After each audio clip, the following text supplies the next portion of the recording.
Sometimes it makes more sense to give up. Sometimes you should quit pushing so hard and just surrender. I've been pushing and pushing and working really hard on a video I've wanted to shoot for you. It's an important message and I want to share it. It's just not coming together. I can't make it work in a way that'll make sense for you. I can't seem to get my thoughts out. The message, it simply isn't ready. I give up, not forever, but I give up for today. And I'm learning that's okay. It's gotta be okay. Have you ever been stuck in snow or mud, and at some point hitting the gas, it just works against you? It seems like you just dig a deeper and deeper hole. You can rock the car back and forth. You can go a little harder on the gas, a little slower on the gas. You can get somebody to help push you. But really, no matter what you do, you just keep digging and digging. And your engine gets hotter and hotter and hotter as your wheels are spinning. Smoke's coming out now, and it doesn't work out. Sometimes you've just got to quit. Now, quitting doesn't mean you abandon your car and you decide, I'm going to leave my car here forever. Oh, well, I guess I'll just buy a new car. Quitting just means taking a break, quitting momentarily, or maybe for the long term and realizing I need to quit this particular strategy and I need to find a new one. Maybe today the strategy is not to try to push my car out of the snow, but to hire a tow truck to get me out, or to get pushed from a bigger four-wheel drive or something. So quitting doesn't always mean quitting forever, but it does mean knowing when to quit on a particular strategy. Some days are just like that. Some days we're on point, we're on program. I call them cake and ice cream days. Some days are cake and ice cream days. As an example, I try really hard to eat right, to find a way to fuel my body so that I have the energy to serve at the level I want to. And I have the energy to attack the goals I have. I have big goals. I want to accomplish them.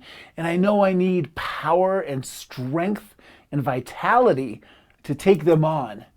So I try to work hard to stay on mission with my nutrition. And I did not mean to rhyme that. I like that.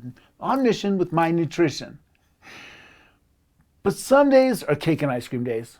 This morning I woke up, I had a good, healthy breakfast, and then I had a good scoop of Ben & Jerry's ice cream. It's just the day I had. That's the morning. That's how it started. Some days we just need to be a little gentle with our goals. So knowing when to quit is important. I'm reading a book right now. It's a really well-written book. It's on a topic I really care about. The information is serving me. I'm listening to it on Audible, but there's a problem. It's read by the author, and the author should not have read her own book. And her voice, for whatever reason, seems to drive me crazy. So I'm not enjoying the book. Well, we're always taught to finish what we start. We're always taught to really appreciate the feeling of completion. And I get it. But this book is no longer serving me. And so it's time to quit the book. And maybe it's time to quit the book for good, but more likely it's just time to quit the strategy that I'm approaching reading this book with, which is the strategy of listening to it read by the author in the car. So just because I'm quitting that particular strategy doesn't mean I can't get the benefit and the fullness of what the book has to offer me. It just means I might need to buy the book in old-fashioned book form and enjoy it in my living room instead of in the car with her nagging voice in my ears. I just cannot stand the sound of this audiobook. No judgment, it just is. Another example is an online class I'm in. Very, very smart person teaching this class, and we get together twice a week. And I believe I've gotten what I need to from this class. I've paid for 3 more weeks of this class, but I've reached my end point. And I decided I'm done. I'm registered, I'm in, I'm paid. There are 3 weeks left, But I'm not going to show up just to feel good about the investment I've made, because I believe I've already received the return on that investment. Now, this is a tough thing, because sometimes I'll make a decision to quit something too early, and the truth is I'm quitting because it's getting tough. I'm quitting because it's challenging me. I'm quitting because it's requiring me to step outside of where I'm comfortable.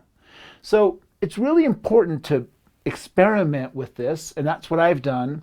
And as you experiment to learn what your inside voice is telling you, what your voice is telling you about whether something is valuable, when you experiment about when to quit and when to keep pushing, you'll start to understand that there is a place where you have a knowing, where you have some confidence that you know where you stand on a topic, and you know whether you should push further to get to the next level or whether you should let go and move on.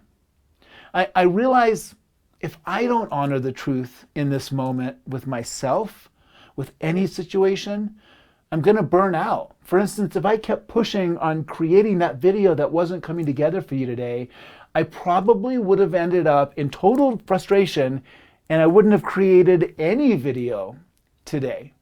But instead I thought, what's a different way? What's another way I can add value for you today? And I thought about just sharing the truth about this frustration.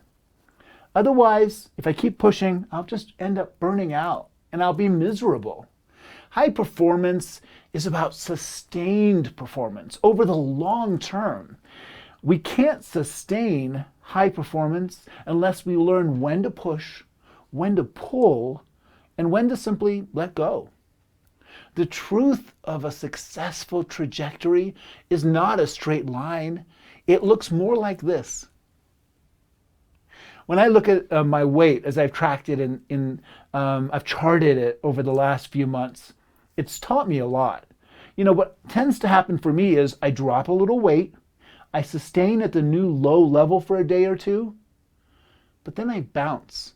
It's almost independent of how I exercise or eat. I bounce. So I drop, I sustain, and then I bounce. It's so frustrating. And when I started learning about that pattern I have, I started understanding that the bounce is a part of my natural pattern. I don't know why, I don't care why. I just understand that I'm going to bounce a little bit. So what happened before when I tried to lose weight is I'd get that bounce even when I was eating well or working out really hard, and I'd think, well, what's the point? I'm doing everything I should and I still bounce. Now I know it's just a natural part of the process. It's probably water. It doesn't matter. I know if I keep pushing through, then I'll get to a new low. I'll sustain that, and then I'll bounce up again. So I've gotten to know my patterns. Once you know your patterns, you can certainly make changes to those patterns to serve you better. But first, you must know the patterns. And when you know the patterns and get to understand them, then you get a sense about when to push, when to pull, and when to let go. I know we're taught to grind it out. We're taught to push hard. We're taught to never give up. But it's equally important that we know when to quit, when to pause, when to take a break, when to gain another perspective. So I found when I do get stuck and I hit the wall, before I decide to quit completely, I have a few strategies that have helped me to kind of find another perspective. The first strategy is I'll change scenery. So when I hit the wall, I'll take a walk around the block. I'll take a bike ride. I'll just get outside and I'll move. And I find that often moving takes me out of my mind and into my body a little bit and really helps the stuckness work itself out. I don't think stuckness is a word, but I think you get my point. I'll read poetry. I'll listen to music. I'll engage my creativity in a different way. Again, it gets me out of my logical brain. It gets me out of the problem and just into a little bit of fun. I'll call or text somebody. I'll find out what's going on with them and see maybe how I can help. This gets me out of my own head. It creates a little bit of space. I'll meditate. I like to do a simple release meditation. I'll simply close my eyes and just say out loud, release, release. Or I'll watch something that gets me to laugh. I have a few YouTube videos in my playlist that I know I can get to when I need to lighten the load a little bit. But just creating some space and joy and freshness in between the moments that I'm working on things just creates the opportunity to get a little bit more creative and to get unstuck. Then if I still want to quit that project or take a break, I often have a lot more clarity about whether I should quit for good or whether I should just give it a day off. Getting stuck, it doesn't have to be a struggle. It's part of the natural order of things. So pick and choose when you need to push harder and when you just need to step back, give it some time or space, or try again another day.